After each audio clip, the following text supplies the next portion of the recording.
W academy में आपका स्वागत है। एक ऐसे महामारी के बारे में जानने जा रहे हैं जिसमें काफ़ी लोगों की जानें गई हुई हैं। एक बस्ती के आधे से ज़्यादा आबादी क्या होती थी, इसमें डेथ कर जाते थे।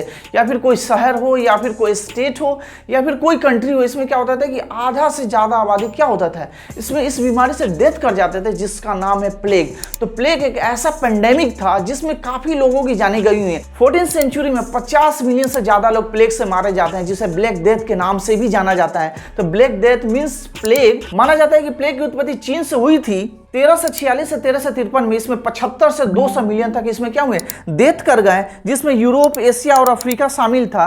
1331 से 1351 तक ये क्या हुआ, ब्लैक डेथ हुआ, जिसमें काफी लोगों की जाने गई हैं। तो चलिए इस वीडियो में जानने की कोशिश करते हैं आखिर प्लेग क्या है, इसके क्या सिम्टम्स हो सकते हैं, डायग्नोसिस एंड ट्रीटमेंट। तो चलिए वीडियो को शुरू करते हैं।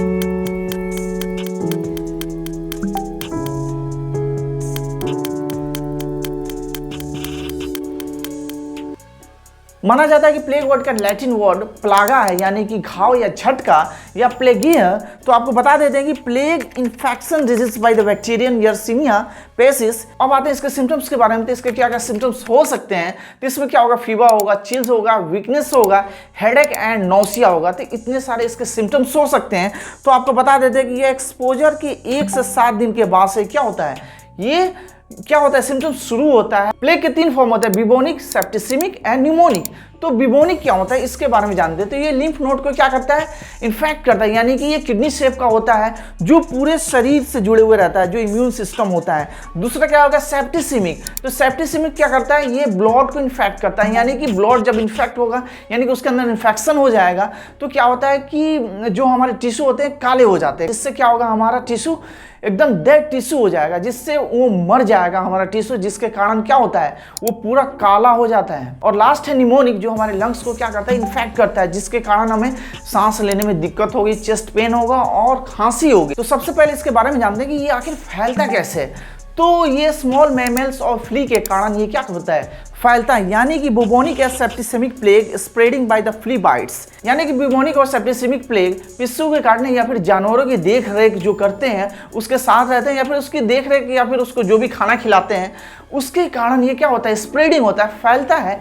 अब आते हैं न्यूमोनिक। तो न्यूमोनिक क्या होता है, एक दूसरे से फैलता है, 1 पर्सन टू अनदर पर्सन, यानी कि एक पर्सन से दूसरे पर्सन तक क्या होगा, लोग संक्रमित हो सकता है। ये क्या होगा कि ड्रॉपलेट यानी कि बूंदे जो होंगी, जब इन्फेक्टेड पर्सन एक दूसरे से क्या होगा, कन्वर्सेशन करेगा, तो उसके ड्रॉपलेट निकलेंगे, जो हवा में वो फैल जाएगा। ये हवा में क्या होता है, फैल जाता है, जिससे लोग इन्फेक्टेड हो सकते हैं, किससे, न्यूमोनिक प्लेग से। और भी बहुत सारे इसके रीजन है जिससे फैल सकता है, जैसे droplet contact, direct physical contact और इनडायरेक्ट कॉन्टैक्ट से भी क्या होगा, फैल सकता है। तो अब आते हैं इसकी वैक्सीनेशन के बारे में। तो इसके उच्च जोखिम वाले को ही वैक्सीन दिया जाता है और उसको एंटीबायोटिक दिया जाता है। तो ट्रीटमेंट के बाद से यानी कि 10% क्या होगा, डेथ रेशियो होगा। और विदाउट ट्रीटमेंट, अगर ट्रीटमेंट नहीं कराते हैं तो 70% क्या होगा, जोखिम होगा, रिस्क होगा, जिससे आपकी डेथ भी हो सकती है। तो 10% ही डेथ रेशियो होगा अगर ट्रीटमेंट कराते हैं तो, और विदाउट ट्रीटमेंट 70% क्या होगा, इसमें रिस्क होता है कि इसमें डेथ हो सकता है। तो अब आते हैं इसके डायग्नोसिस के बारे में। तो डायग्नोसिस वाई पेस्टिस को माइक्रोस्कोप और इसके सैंपल कलेक्ट किए जाते हैं, उसके बाद से पता लगाया जाता है कि आखिर इसको प्लेग है या फिर नहीं है। और दूसरा वे क्या है, दूसरा रास्ता यानी कि पीसीआर, पॉलीमरेज चेन रिएक्शन। तो उसके थ्रू क्या, उसके एंटीबॉडी और बहुत सारे उसमें टेस्ट किया जाता है, जिससे पता लगाया जा सकता है कि ये बीमारी है या फिर नहीं है। लास्ट आते हैं प्रिवेंशन के बारे में। तो इसकी क्या प्रिवेंशन हो सकती है, तो वैक्सीनेशन। तो वैक्सीनेशन किसने डेवलप किया, इसके बारे में थोड़ा सा जानते हैं। तो बैक्टीरियोलॉजिस्ट वाल्डीमार हॉफमैन ने 1897 में फर्स्ट प्लेग वैक्सीन क्या किया, डेवलप किया। उसके बाद से क्या होता है, 1897 से 1925 के बीच में बॉम्बे से हॉफकिन के एंटी प्लेग वैक्सीन की 26 मिलियन खुराक यहाँ भेज दी गई।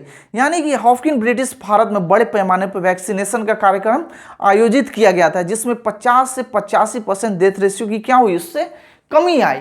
अब थोड़ा इतिहास उठा के देखते हैं कि प्लेग पेंडेमिक कब से कब तक और कहां से शुरू हुआ। तो इसके बारे में जानते हैं। तो द फर्स्ट प्लेग पेंडेमिक कहां से शुरू हुआ, and the second plague pandemic and the third plague pandemic यानी कि इसके बारे में थोड़ा सा जानते हैं। तो सबसे पहला द फर्स्ट प्लेग पेंडेमिक जो 541 से 750 तक स्प्रेडिंग हुआ, जो मिस्र से भूमध्य सागरीय यानी कि जस्टिनियन के प्लेग से शुरू होकर के यूरोप तक फैली हुई थी। अब आते हैं सेकेंड के बारे में। तो सेकेंड प्लेग पेंडेमिक जो 1331 से 1855 तक मध्य एशिया से भूमध्य सागरीय यूरोप तक क्या हुआ, ये फैल गया। अब तीसरा है जो थर्ड प्लेग पेंडेमिक जो 1855 से 1960 तक चीन से दुनिया भर में हर जगह क्या हुआ, ये फैल गया, जहां भारत और यूएस में भी सबसे ज़्यादा ये फैला हुआ था। कौन? The third plague pandemic. तो ये कोई नया बीमारी नहीं है, ये पुरानी ही बीमारी है। तो हम सोच रहे थे कि कोरोना ही सबसे डेंजर बीमारी था, लेकिन इससे भी पहले बहुत सारी बीमारियां आई हुई हैं जो दुनिया को तबाह व बर्बाद कर दी है, जिसमें काफ़ी लोगों की जानें गई हुई हैं, आधी आबादी तक साफ कर देती थी। कोरोना से तो अभी उतने लोग नहीं मरे जितने इससे पहले भी मर चुके हैं। तो ये बात यहीं तक नहीं रुकती है। अब प्लेग का इस्तेमाल बायोलॉजिकली वेपन्स के रूप में भी इसका इस्तेमाल बहुत ज़्यादा होने लगा, जो एक लंबा इतिहास रहा है। तो आपको बताते हैं कि संक्रमित जानवरों शवों का उपयोग यानी कि मानव शवों का उपयोग, इसी तरह इसी ने भी जिंदा चूहों को पिस्सू युक्त बमों का आविष्कार किया, जिससे बहुत से कम विस्फोट भार थे। यानी कि सेकेंड वर्ल्ड वॉर के बाद भी यूनाइटेड स्टेट और सोवियत यूनियन दोनों ने न्यूमोनिक प्लेग को वेपन्स बनाने के साधन डेवलप किए। अब थोड़ा चीन के बारे में समझते हैं। तो चीन में 1331 से 1351 तक ब्लैक डेथ यानी कि चीन में उत्पन्न एक विशाल घातक महामारी सिल्क रोड के साथ ये फैल गया, जो एशिया, यूरोप और अफ्रीका में ये क्या हुआ, चारों तरफ फैल गया, जिससे माना जाता है कि 450 मिलियन की आबादी घटा करके 350 से 375 ही बचा, जिसमें से चीन ने लगभग 123 मिलियन से घटा करके अप्रॉक्सीमेटली 65 मिलियन तक अपनी लगभग आधी आबादी क्या हुई, इसमें खो दी। यानी कि इतने लोग खत्म हो गए। तो इतना डेंजर ये प्लेग था, जिसको ब्लैक डेथ भी कहा जाता है। यानी कितने लोगों की जानें ले लेती है, कौन? प्लेग यानी कि ब्लैक डेथ। ब्लैक डेथ क्या है, तो इसको जान लेते हैं कि black death also known as the pestilence, the great mortality और द प्लेग।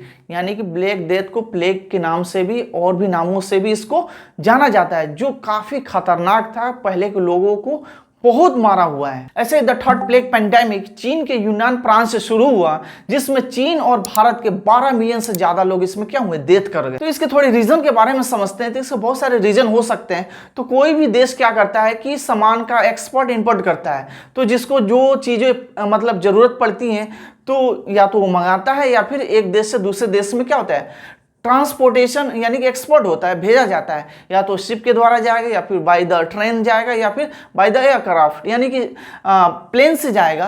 तो ऐसे क्या होता है, ऐसे भी बीमारी फैली।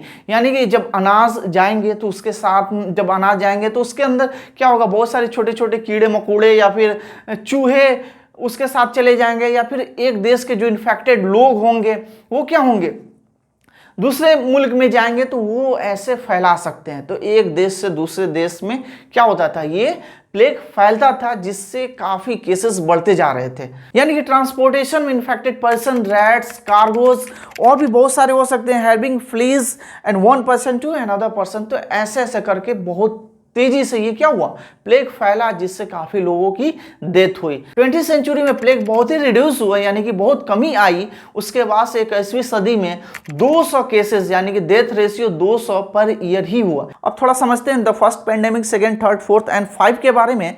तो पहला जो है पेंडेमिक था ब्लैक डेथ यानी कि बुबोनिक प्लेग था, जो डिजीज था बुबोनिक प्लेग था, जिसमें 75 से 200 मिलियन लोग इसमें क्या हुए थे, मारे गए थे।